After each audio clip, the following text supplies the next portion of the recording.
Hey everybody, back. Uh, couldn't stay away. Have some very interesting things to share with you all.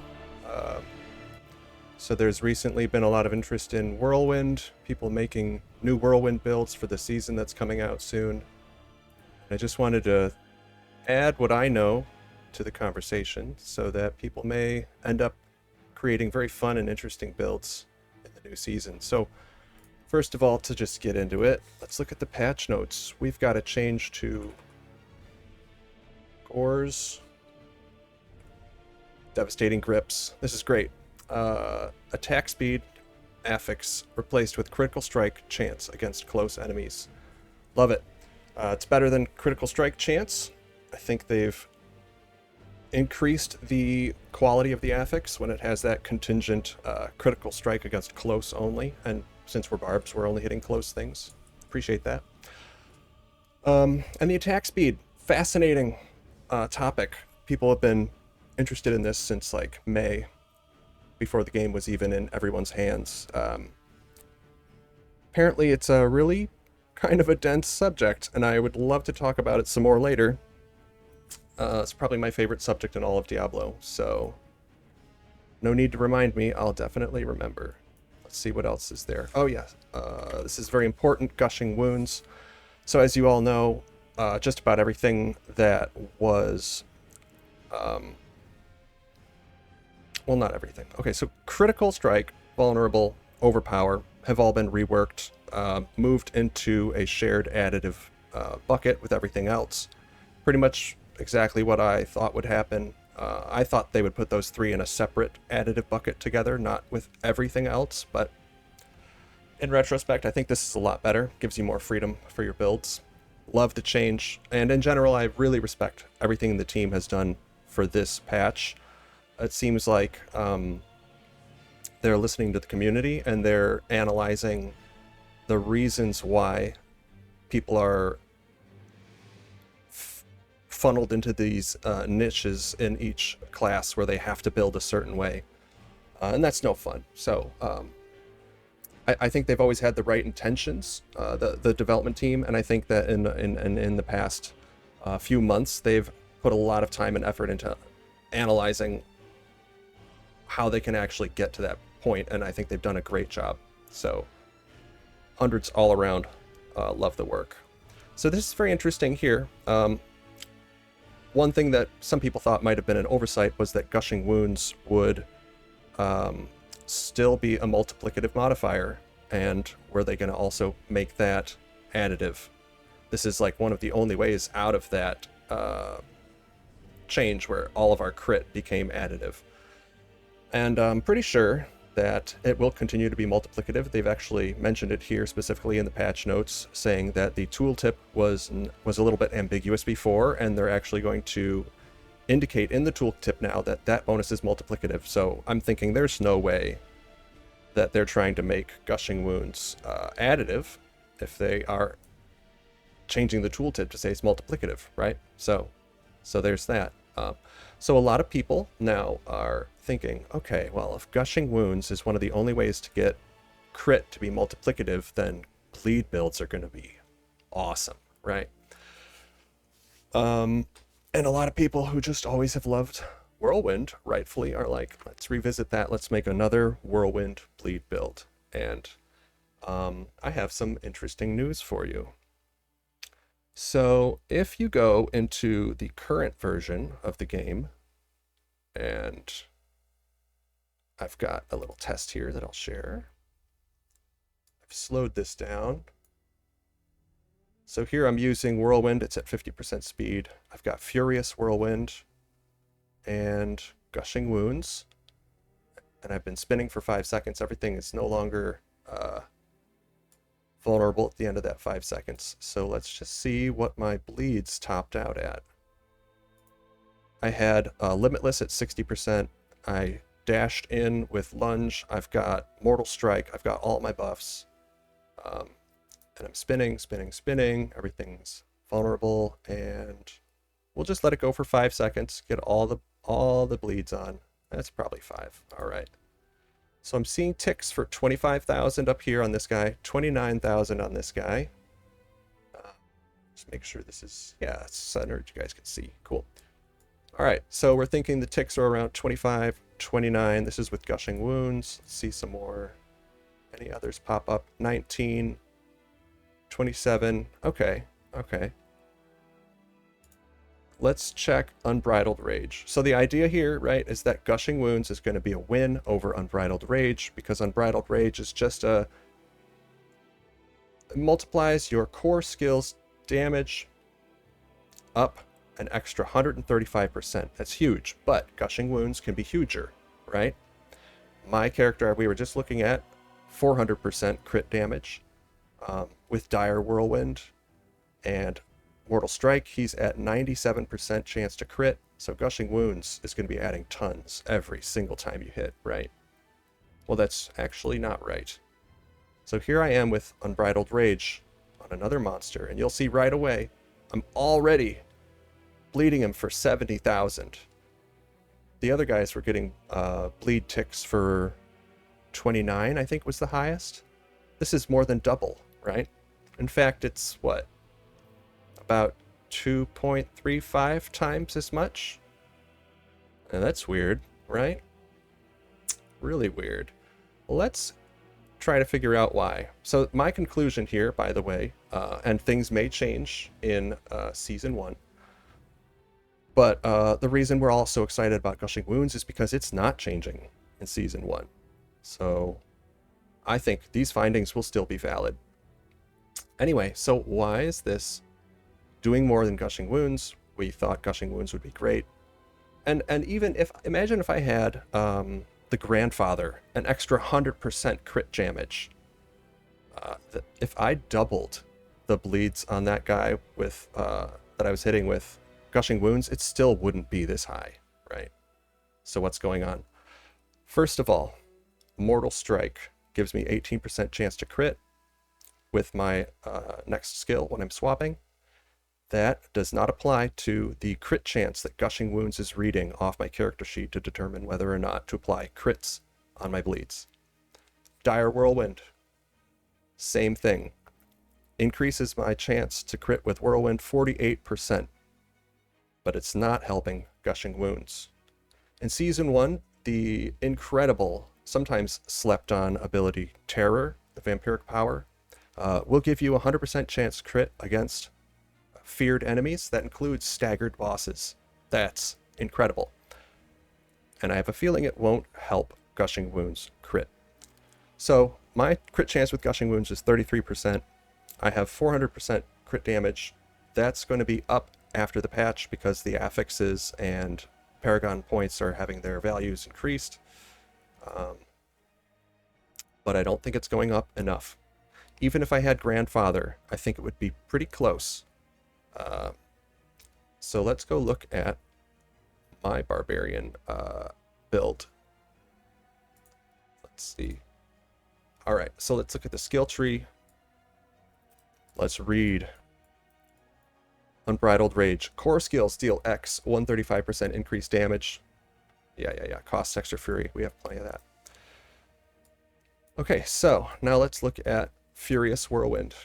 While using a slashing weapon, Whirlwind also inflicts 40% of its base damage as bleeding damage over 5 seconds. All right. Unbridled Rage increases Whirlwind's base damage 135%, which will mean Furious Whirlwind has a higher base that it's scaling off of. In addition, Furious Whirlwind is tagged as bleeding from a core skill, much like Rend, and as such, it also gets a 135% multiplicative bonus from Unbridled Rage, right? It's double dipping Unbridled Rage, which means Furious Whirlwind is actually going to be about 40% times 2.35. That's almost 100%. We're almost doing as much damage with the Furious Whirlwind bleed as we are doing in direct damage with Whirlwind itself. Incredible. In addition, Furious Whirlwind being a skill also benefits from things like Ramaladni's Magnum Opus, aspect of Limitless Rage. Edge Master's aspect. Wallop. Several other things which are less important and less interesting, and you get the idea. So this bleed build is going to go Unbridled Rage, and it's going to max out Furious Whirlwind. I do not have two-hand sword technique because this axe technique will also increase Furious Whirlwind. And since Furious Whirlwind is so huge, getting a 15% bonus on that is almost as much, if not more than, if I had two-hand sword tech giving me 20% of the base damage. I do not have, where is it? Berserk Ripping. That will be base, that'll be 30 or 60% of the base damage of Whirlwind. Still nice, but not as good. I would have to give up a different two-hand or a one-hand. And again, since these are multiplying up Furious Whirlwind, and it's so large, that's actually a bigger win than putting on Berserk Ripping. And now I've got Skull Breakers. So how this works, and you should already know, this is like the coolest ability in the game. Every time I stun a bleeding enemy, it's going to deal 40%, it's actually 80%, because it's on the two-hander, of their total bleeding to them as physical damage. I've tested, and I'm pretty sure this is not their total remaining bleed amount. If you make someone bleed for 5 seconds and then Skullbreaker them at the very end of that bleed, it does bleed damage equivalent to the entire duration, including everything that's already ticked off. So by putting this on the two-hand, we're getting 80% of all the bleeding we're doing over 5 seconds every instant when we stun. And with Whirlwind, aspect of anemia, concussion, we're going to be stunning very frequently. Since our total bleeding is also proportional to Furious Whirlwind and the base damage, which has double dipped Unbridled Rage, and that all the other modifiers as well, damage to close, damage to vulnerable, those have all been rolled into the total bleeding. That changed in 1.1.1, by the way. Vulnerable was calculated on a per tick basis before that, but now it's rolled into the total bleeding. Patch notes didn't say so, but checked it out. The Skullbreaker will have its base damage proportional to total bleeding, which includes all of our damage modifiers. And then this has all the damage modifiers applied again. So this is going to double dip all of our bonus damage. And indirectly, it's also double dipping Unrelenting Fury, or what is it? Unbridled Rage. How do I forget? Unbridled Rage. Yep, double dips that because it's derived from Furious Whirlwind, which also double dipped that. So this is my Season of Bleed cliche barbarian build. We're going to go with 3 shouts as usual. We're going to go with Whirlwind because it is the coolest ability in the game. And humor me for a second here. I believe the Barbarian is the main character in Diablo. Obviously, we've always got some sort of mage and sorcerer and the warrior or barbarian, the rogue, demon hunter, Amazon, whatever. Those are just, you know, the flavors of characters. The wizard, the rogue.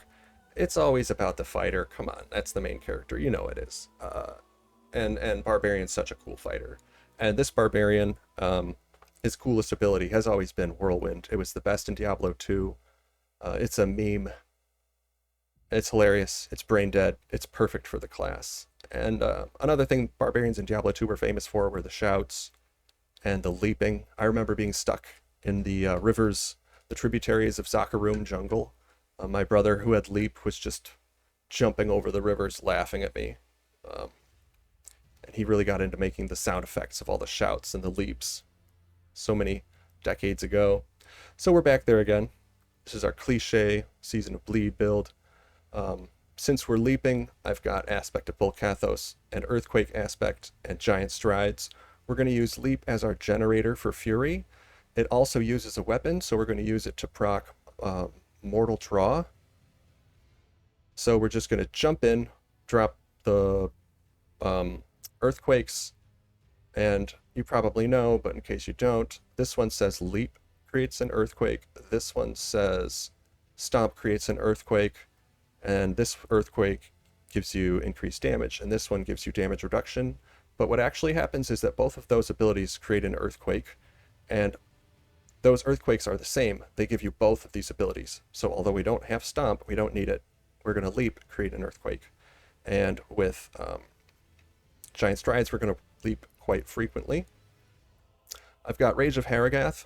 Some people don't like it. I think it's fantastic. If you're whirlwinding in a group of 3 elites, your shouts are up every 5 seconds. It's beautiful.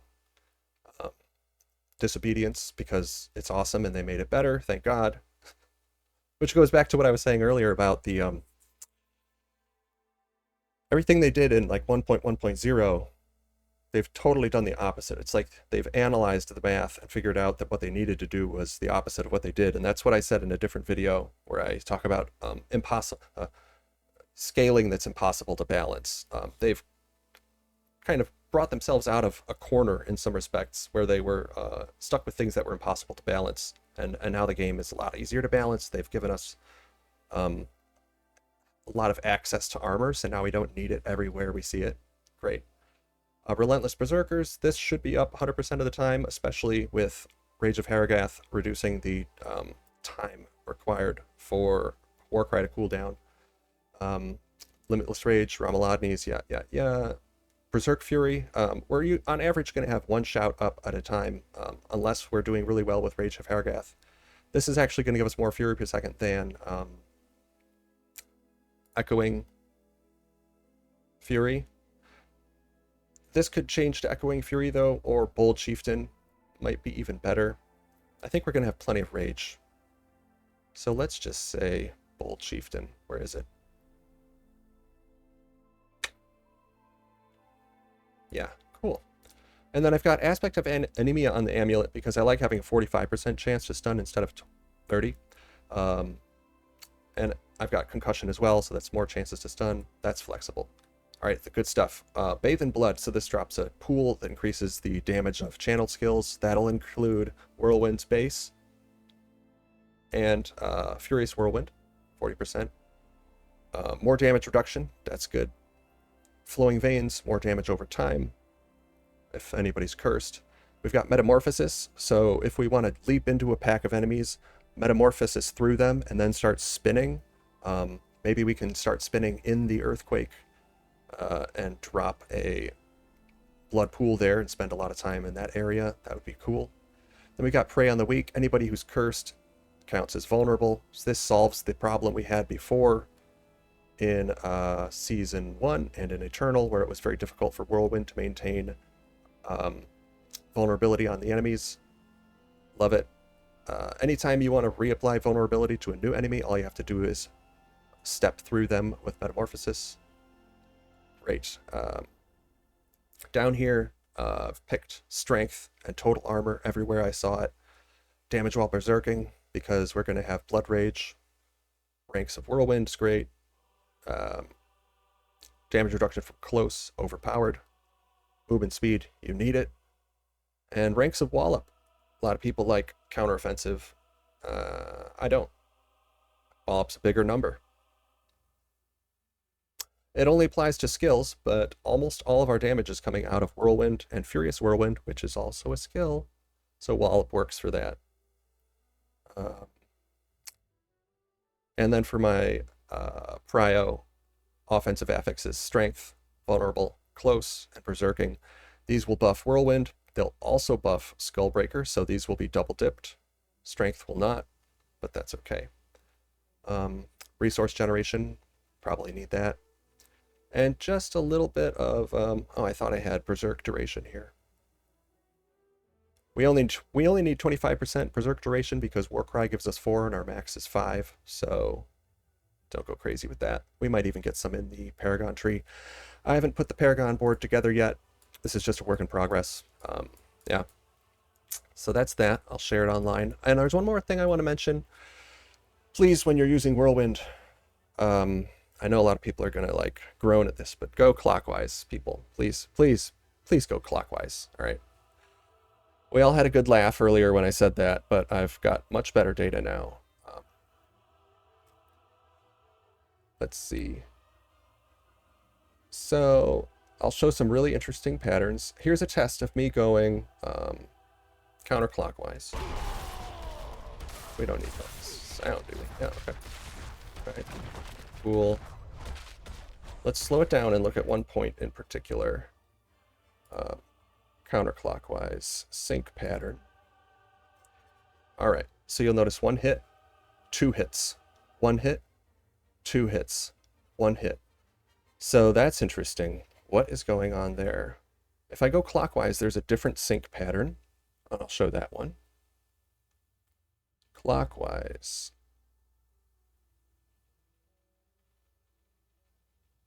Yes. 1, 2, 3, 1, 2, 3. And then let me start over. I started on, I think I missed one. All right. There's a hit, and then 1, 2, 3, and a rest. 1, 2, 3, and a rest. 1, 2, 3, and a rest. 1, 2, 3, and a rest. So people in May were noticing this. They had a video of Rob playing the game, fighting the Butcher, and this was the only time they got to see this because everything else died too fast. But in the Butcher fight, they noticed that sometimes damage numbers were popping up quicker than others. A lot of weird things were identified at that time with the tooltips of Whirlwind giving you decreased damage as your speed goes up. It didn't seem to be affected by speed at all, and then sometimes the ticks were appearing at weird intervals. We've always speculated that there's bugs. I think I've got a little bit of insight I can shed into this situation. Let me pull up. So this video, we'll watch this again. There's 3 hits and then a break. 1, 2, 3, and a break. 1, 2, 3, and a break. All right, so I've got a chart for this. Here it is. I've analyzed the exact frame where those hits happened, counted up the hits over time, put the timestamps at the bottom, and you'll notice there's 1, 2, 3, and a break. 1, 2, 3, and a break. And the break is always halfway in between. I mean, obviously you're imagining it, so where else would you imagine it? The break actually appears right at a tick interval. I've selected the major tick lines for this graph to be, what is it, like 0.42, I think. So if you take the frequency with which Whirlwind hits your opponents, it's like 2.35 per second with a 2-hand hammer, invert that, then you get how many seconds belong in each tick. And if I put these major grid lines in that interval and then move the grid lines around, I can actually come up with this, which very clearly demonstrates how we're getting 3 hits and then a break. So there's 2 systems at play here determining whether or not Whirlwind deals damage. The first one is that your sword has to hit the enemy. So that's an animated hitbox that they have recently, well, not recently. It is a recent addition to the series of Diablo, but it's been in Diablo 4 the whole time. It makes your enemies get hit when the sword hits them. It looks great. I love it. If somebody were going clockwise around the enemy, they would be increasing the frequency with which they're hitting the enemy, and that would make the game a little bit imbalanced, or a little bit silly, or a little bit more realistic, depending on how you want to look at it. So there's a second system here. The system is invisibly running a sort of tick interval that has a cooldown, so you can only deal damage once per tick. It has to be when your sword's touching the enemy, and it has to be the first time in the tick during which your sword's touching the enemy. That's when you deal damage. So you'll see here, the first time in this interval where the sword hits the enemy is where this tick appears. In the next interval, it's here. In the next interval, it's there.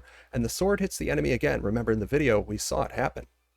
But the enemy didn't take damage. And that's because during this tick, they already took damage. So the next time the sword hits the enemy is in this interval and they take damage again. In this case, the sword is spinning 2.35 times a second, and there's a, what's it called? In the study of gears, there is a ratio between how frequently the sun gear and the planetary gear that goes around it, they rotate. Sync ratio, I want to say. I feel like that's wrong. Anyway, I go around the enemy once every 4 spins, and so there's an interesting syncing where one of my 4 hits doesn't actually connect. And you can actually see that in the video, by the way. Let me go look at it. So go back a little bit. Right. So here we are, hitting from the bottom, left, top, right, bottom, left, top. And every time at the top misses because I've already dealt damage during that tick. Cool. So why do I always say go clockwise, go clockwise? Well, here's why. If you look at my other video on slow motion where I'm going counterclockwise, and it's not suspicious in the video, but there's a cool sync pattern. We saw this, right? 1, 1, 2, 1, 1, 2, 1, right? Let's look at that chart. Here it is. All right. That's this interval here. 1, 1, 2, 1, 1, 2, 1. So what's happening there? This hit connects in the middle of an interval. The next time the sword passes the enemy is right on the dividing line between 2 intervals. When the sword first hits the enemy, this tick has not had any damage dealt during it, so we deal damage.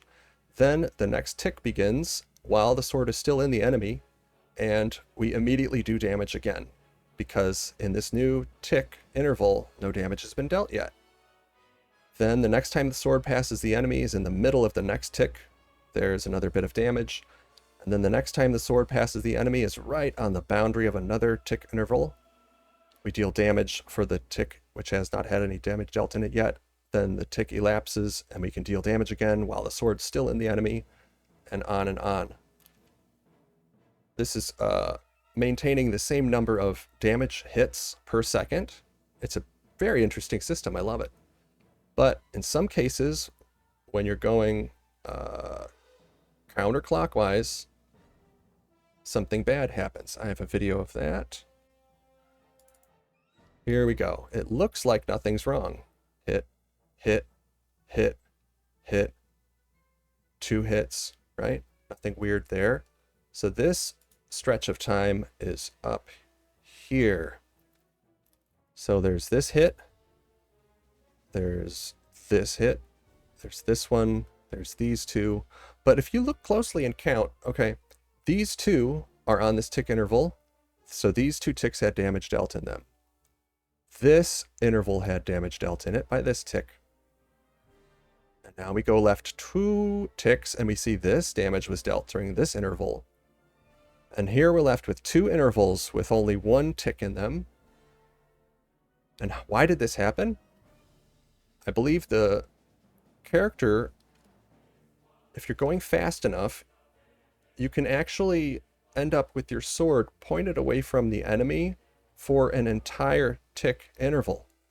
And then you don't end up doing any damage to the enemy during that tick interval. This is rare, but it does happen to me. I think you need a certain amount of movement speed and a certain, like, angular, like, ratio of 4 to 3, which I do frequently, in order for this to happen. I'm so thankful that Rob tested my results weeks ago, and I'm very fascinated that he didn't get this at all. He's an incredible player, and the reason why I think he might not have gotten this result that I did, I was actually able to reproduce that. So I have all this different data of different ticks going clockwise, counterclockwise, frequently missing hits in the counterclockwise direction. And then one day I was able to reproduce Rob's results. I tried to reproduce them for so long. I didn't know. Everything I tried, I had the same result. And I looked at his data, and he didn't have my results. So what was different? I tried changing my frame rate. I tried a lot of things. And then one day I realized I was wearing gloves that had attack speed on them. And that's stupid for anybody playing Whirlwind. You know, it's like kind of a famous little joke that Whirlwind's not, you know, there's no advantage to attack speed with Whirlwind.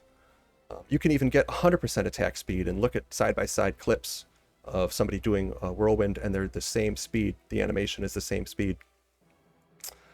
And they just took the speed off of Gore's grips because it doesn't work, right? So what am I crazy? Why did attack speed, like, change my results? Well, if you look, I'm not sure. I need to test more. But I think, and I'm not the first person to say this, but I think if you get attack speed on a skill that is channeled, it actually shrinks the interval between ticks. And it's kind of tight, but if you're spinning around the enemy counterclockwise, you have spread apart, you've increased the interval between two subsequent sword hits. And if you're spinning counterclockwise and then you have attack speed on your gloves, the attack speed on your gloves shrinks the tick intervals in which you can deal damage. And if you also have a bunch of movement speed, you can also make it so that you're hitting less frequently. And I think there's a certain combination, and it doesn't always happen. Like, you need a certain frequency between your movements and the ticks, and it's this freak thing, but it makes sense. It's the only thing that makes sense. So yeah, I'm not sure, but I'm pretty sure that attack speed does make Whirlwind tick faster, but it doesn't make your animation spin faster. And if that's true, the only way to take advantage of that is by going clockwise, by exceeding the by making your guys like artificially spin faster. I tried this test with like plus 100% movement speed, and I got close to like plus 80% attack speed, but I wasn't able to do anything more than this. I was using accelerating aspect, and I think that might not actually help. I believe in Diablo 2, the only thing that increased Whirlwind's attack speed was the attack speed on your weapon. And there were certain breakpoints at which having a certain amount of attack speed would change the tick frequency. So I know I got a lot of shit for this last time I talked about it, but the more I look back at history in Discord, people talking about Diablo 4, and looking back at other Diablo games as well, the less crazy this sounds. So I invite other people to test this theory, going clockwise versus counterclockwise. Try adding attack speed to your gloves. Try putting it in your Paragon nodes, in your skill tree. I swear we're going to uncover something. I swear we're going to get more damage out of this skill. And it's going to have to do with going clockwise. So thanks for listening. I got a few more fun things to share with you that I've discovered. Let's see. Oh yeah, here's a good one. So if you have Unbridled Rage up during Whirlwind and it stops, your character plays an animation, and then he starts whirlwinding again, but the FX from the first Whirlwind doesn't stop, and then a new one starts, and you've got two whirlwinds going at once, and it looks like you've got two weapons, and it looks freaking sweet. Wait for it. There it is. Double whirlwind. Yeah, it's not hitting more. Looks cool though. And then this other one I've got a similar, not exactly the same. It's too fast. Thought I slowed it down. My God. All right, yeah, well, let's just do with it. Yes, I call this one Super Spin. I believe the game is deciding how fast to make your animation go based on the attack speed of your currently equipped weapon. And there's some bug where it fails to read that data properly. I think it happens if you whirlwind while swapping, because I do that a lot. It does not look like it has anything to do with Rupture or Steel Grasp, because those are off cooldown. I don't know. I don't have the full video anymore, but you spin really, really fast. Oh, yeah, right. Oh, boy. Wait, let's zoom in. I don't know if you guys could see this. This is the best part. Oh, my God. This is, like, nuts. Okay, so watch. When I go into a new pack of enemies, the very first moment, when I get close to them, 2 damage numbers pop up at once, simultaneously. Every single time. There they are. Let's keep going. Is it going to happen again? Or is it just the first time? No, it's just the first time. But every single one of these guys gets hit twice at once. Here they come. And there. 122, 122, 122, 122. I think the damage it's random, but I think it also has to do with the timestamp in your clock. Because I've noticed these simultaneous hits oftentimes do the same damage. 142, 142, another 122, 122. Oh yeah, another 120. See, I mean, come on. Is this not the coolest ability in the game? Look at all these freaking bugs. I love it. And the double dipping damage modifiers. Oh god. Yeah. We need more of this. All right. Thanks for tuning in. Sorry it was such a long video. I just can't stop talking about Whirlwind. Anyway, this is Professor Sloth logging off for the day. Gotta do some real world stuff. All right. Peace. Good luck.